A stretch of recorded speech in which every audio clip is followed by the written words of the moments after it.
And so what can the philosophy of science teach us?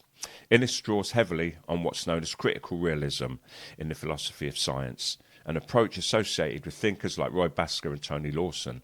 Critical realism starts from the question, what must the world be like for science to be possible? And it insists that we take seriously the difference between how reality actually is and how our theories represent it. And one of its central insights is that the methods of natural science, running controlled experiments, finding invariant regularities, deriving universal laws, can't simply be imported wholesale into economics and the social sciences. And that's because societies, unlike laboratories, are open systems. You can't isolate economic variables the way you isolate chemicals. New technologies, new ideas, new political movements, unexpected crises, all of these constantly shift. And they shift the landscape in a way that no model can fully anticipate. And this doesn't mean economics is impossible. It means economics has to be humble about what it can know and honest about the limits of its models. As Innes writes also, decades of neoclassical methodology embedded in British institutions have created the illusion of certainties that on closer inspection are often demonstrably unsafe and unsound, and more obviously they're theological rather than scientific. And the word theological is doing a lot of work when an economic framework can't be falsified. When any failure is attributed to the market not being free enough rather than to the theory being wrong, it started to function more like a faith than a science. And the model doesn't get revised. The world gets blamed for failing to obey it. And these scientists derive belief when religion uses it, yet they operate from a belief system. Now, the depoliticisation of economics is a dangerous pipe dream. Now, one of the ideological achievements of neoliberal economics has been to present itself as beyond politics. The market, we're told, is neutral. Prices reflect objective values. Competition produces optimal outcomes, and these are presented as scientific facts. And they're not presented as political choices. And the role of government is simply to get out of the way and let the natural laws of economics do their work. And this is, Innes argues, a deeply political claim dressed up as science. Deciding that markets should allocate healthcare or housing or education is not a politically neutral act. It's a value judgment that some people's interests matter more than others. And that efficiency should trump equality, and that whatever the market produces is by definition what society deserves. And these are contestable positions. Pretending they're just a neutral application of economic science doesn't make them less political. It just makes them harder to challenge. And the same critique applies to Soviet economics from the other direction. Soviet planners also claimed to have access to scientific truth, the laws of historical materialism, the objective interests of the working class.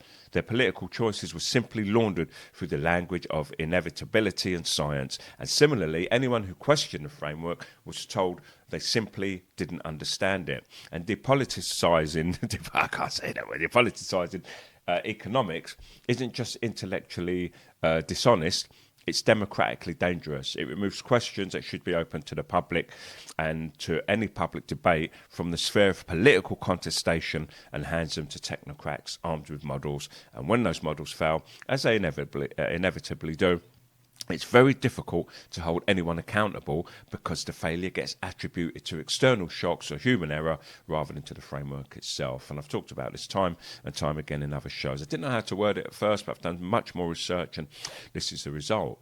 So, the human capacity for innovation and why these closed systems fail. I'll talk a little about that. So, there's one more dimension to critique that deserves attention.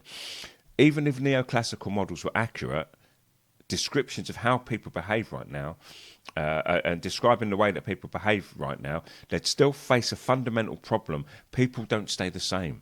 We invent things. We have new ideas. We create new industries. We create new forms of social organisation, new ways of relating to each other and to the natural world. Joseph Schumpeter, right in the earliest 20th century, called this creative creative destruction, and this is the tendency of capitalism to constantly disrupt existing industries and ways of doing things through innovation. You can't model Schumpeter's insight inside a neoclassical equilibrium framework, because innovation is precisely what moves you away from equilibrium. It's a spanner in the works, and it's also the engine of growth.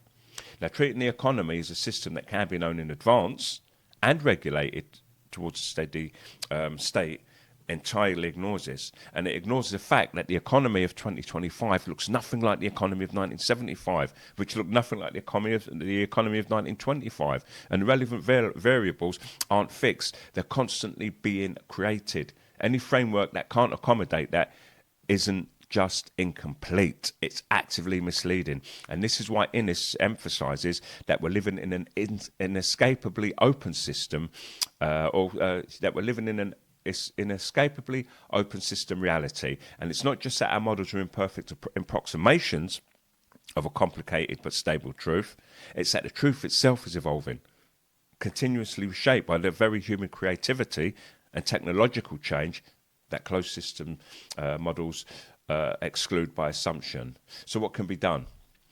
If neoclassical economics is so flawed, what do we replace it with?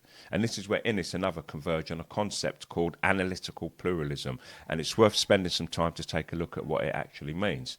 Analytical pluralism it doesn't mean anything goes.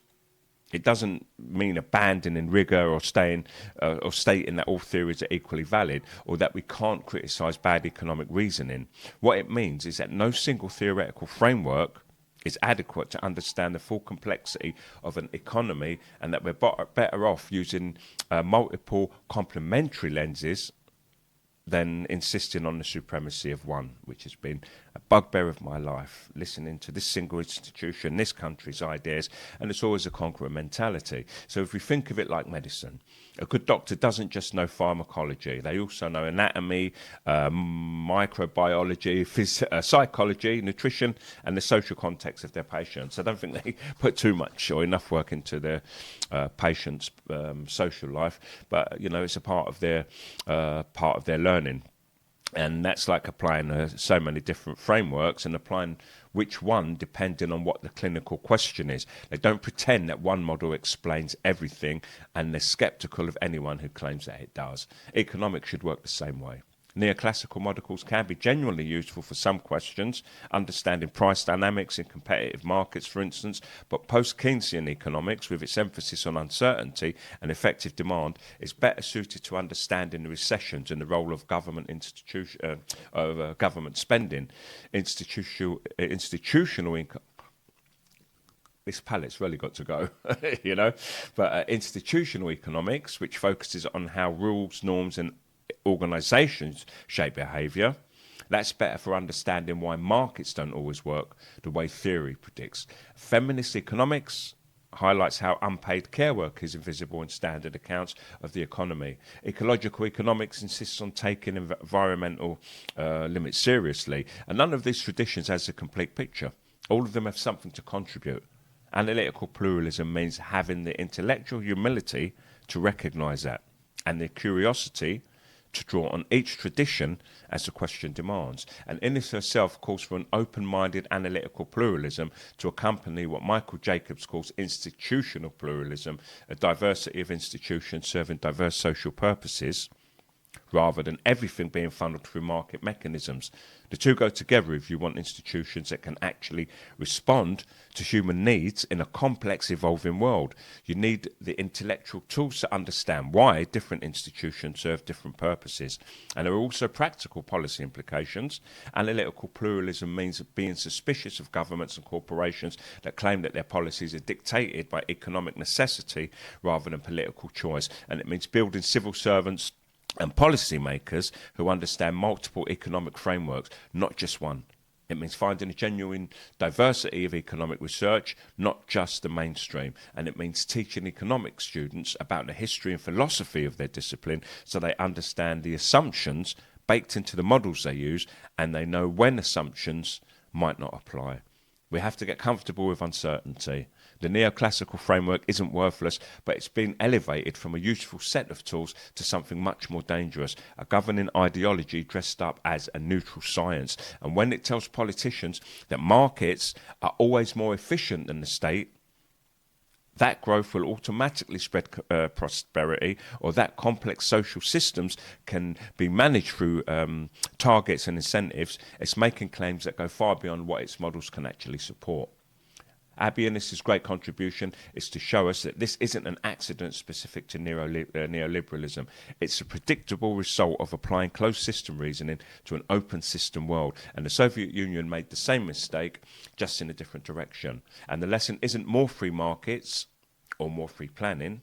It's that any system of thought that claims to have cracked the economy once and for all and insists on applying its logic universally, regardless of what the evidence says, will eventually break down in contact with reality. And the economy's what happens when millions of people, creative, contradictory, unpredictable people, make billions of decisions every day in a world that's constantly changing around them.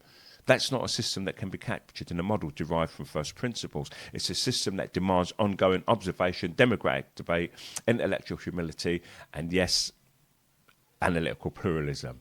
Getting comfortable with that uncertainty isn't a weakness. It's a beginning of actually understanding what we're dealing with. I am the OBG.